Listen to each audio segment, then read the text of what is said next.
Hello every người. Đã rất lâu mình không làm video nào về chủ đề Vinglish ấy. Đã lâu đến mức chắc nhiều bạn mới theo dõi kênh này không biết Vinglish là gì. Theo Dan định nghĩa, Vinglish là những lỗi sai đặc trưng của người Việt. Nhất là những lỗi sai do các bạn Việt hóa tiếng Anh. Vậy trong video này mình sẽ chỉnh sửa vài lỗi sai mà đa số các bạn mắc phải. Starting with... Với người bản xứ, từ fighting chỉ được sử dụng khi hai vật đang chiến đấu với nhau. Oh, hey, they've got some cocks fighting over there. Nhưng người Việt lại dùng nó để động viên người khác. Taking care of a baby is so hard. Fighting! Hoặc để cổ vũ cho người khác. Ooh, fighting! Trời ơi, người Việt lại dùng nó trong video của họ. Lát xem lại kiểu gì bây giờ? Fighting. Dường như các bạn tưởng là fighting có nghĩa kiểu như cố lên. Không hề đúng. Thứ nhất là nó sai ngữ pháp. Ví dụ khi bạn nói cố lên thì bạn đang bảo người khác cố lên, đúng không? Và trường hợp bảo người khác bằng tiếng Anh thì bọn mình dùng dạng nguyên thể. Fight! Còn từ fight, nó không phù hợp chút nào. Nghe buồn cười không đỡ được. Trường hợp động viên người khác thì người bản xứ sẽ nói gì đó như Well, be strong. còn trường hợp cổ vũ thì nói gì đó như Go! You can do it! Thực ra, tiếng Anh có nhiều cụm từ khác nhau có thể được sử dụng giống như cố lên, nhưng fighting không phải một trong số đó. Mình thấy rất chán trong lớp khi mình đang giới thiệu hiện tại tiếp diễn chẳng hạn, và mình nói So, we have the subject, to be, and... rồi các học sinh đồng thanh đáp lại. verb ing! Mình chưa bao giờ nghe verb ing cho đến khi mình dạy tiếng Anh ở Việt Nam. Nó có hai vấn đề khác nhau. Thứ nhất là sai ngữ pháp, bởi vì trong cụm từ verb ing, từ verb đang đóng vai như danh từ, còn ing đang đóng vai như tính từ. Lẽ ra phần ing phải đứng trước từ verb, với lại người bản xứ không đọc ba chữ này là ing đâu, mà là ing. Vậy cái mà người Việt gọi là verb ing thì người bản xứ gọi là an ing verb. Một tình huống nữa cũng hay xảy ra trong lớp học của mình là một bạn hỏi về một từ tiếng Việt theo kiểu sau. Dan, what does mại dâm mean in English? Mình muốn trả lời là Well, it doesn't mean anything in English because it's a Vietnamese word. các bạn hiểu không? Nó không có nghĩa gì hết trong tiếng Anh vì nó là một từ tiếng Việt. Trường hợp vừa rồi, các bạn không nên dùng từ mean mà chỉ hỏi what's in English. Dan, what's mại dâm in English? Oh, prostitution. Còn một lỗi liên quan là nhiều khi một bạn chỉ một vật gì đó và hỏi Dan, how can we call this in English? không, các bạn không nên dùng how, không nên dùng can và không nên dùng we nữa. Hai câu tự nhiên nhất trong trường hợp đó là what do you call this in English?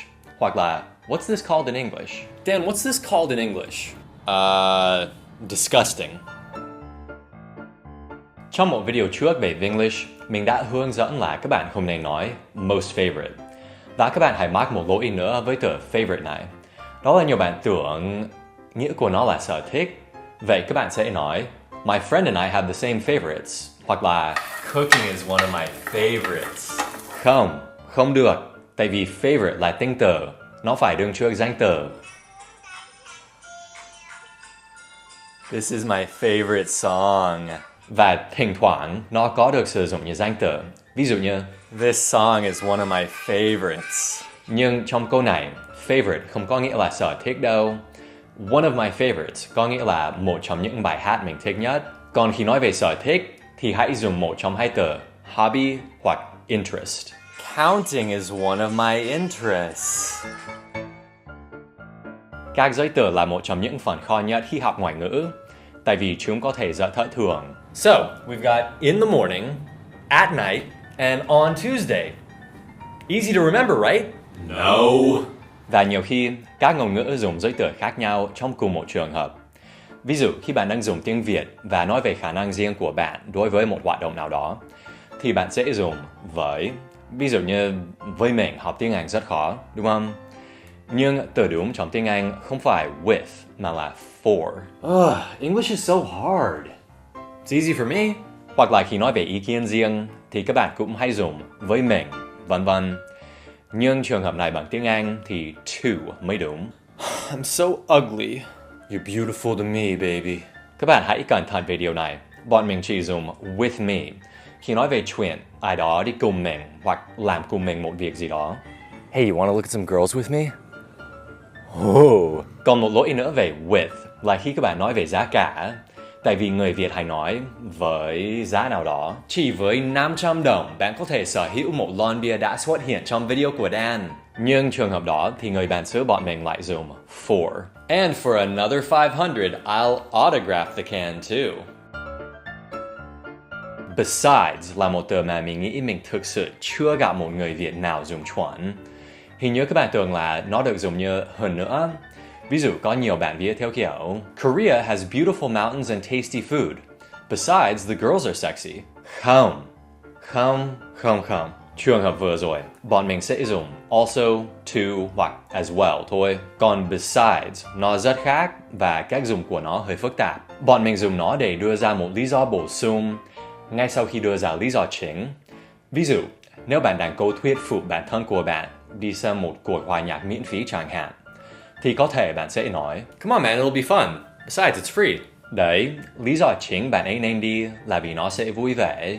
Còn lý do bổ sung là vì nó miễn phí. Hoặc là nếu bạn đang giải thích lý do tại sao bạn không muốn làm một việc gì đó. Hey man, let's go get some pho. I don't feel like having pho. Besides, it's raining. Đấy, lý do chính và lý do bổ sung. Mình hy vọng các bạn hiểu rõ hơn rồi. Còn một từ nữa mà bạn Việt nào cũng sử dụng sai là từ này mình cũng hay gặp trong văn viết của các bạn. Ví dụ như Da Nang is a lovely relaxing city. Especially the air there is very clean. Sai 100%. Mình nghĩ các bạn đang bị ảnh hưởng bởi cách dùng đặc biệt trong tiếng Việt. Ví dụ như ở đây, những bãi cát bla bla bla là điều đầu tiên bạn sẽ thấy khi đến Côn Đảo. Đặc biệt là bãi đầm Chầu bla bla bla. Trường hợp đó, có thể bọn mình sẽ dùng especially. Nhưng nó phải có một tính từ đứng sau, như especially impressive is bãi đầm Chầu, the most beautiful beach on the island. Hoặc là trở lại ví dụ đầu tiên về Đà Nẵng. Nếu người bản xứ dùng especially, thì bọn mình sẽ viết cả một mệnh đề. Something especially nice is that the air there is very clean. Còn khi điều đứng sau especially không phải tính từ hoặc động từ, thì nghĩa của nó không hẳn như đặc biệt là, mà là nhất là. Ví dụ, these vitamins are great, especially for stupid people.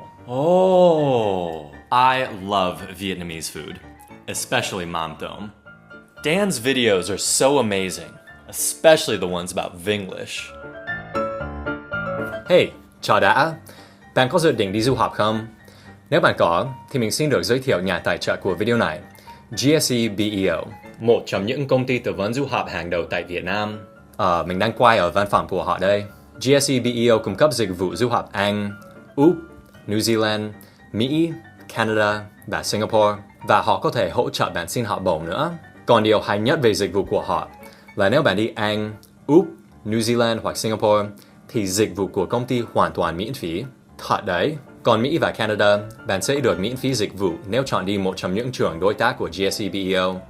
Còn những trường còn lại thì mới có chi phí dịch vụ. Để tìm hiểu thêm thì hãy ghé qua trang của họ tại gse-beo.edu.vn. Mình sẽ trích link trong phần mô tả và phần bình luận nữa. Họ có văn phòng ở cả Hà Nội và Hồ Chí Minh, và số điện thoại của hai văn phòng ở đây. Nếu bạn chọn dùng dịch vụ của GSE BEO, thì hãy nói là bạn đã biết đến công ty của họ qua video của Dan. Vì nếu bạn đi du học thành công thì sẽ có một tiệc tạm biệt trước khi bạn đi. Và nếu trong tiệc có 10 fan của Dan trở lên thì Dan sẽ có mặt ở đó. Ooh. And that's it. Thanks for watching and good luck with your dream of studying abroad.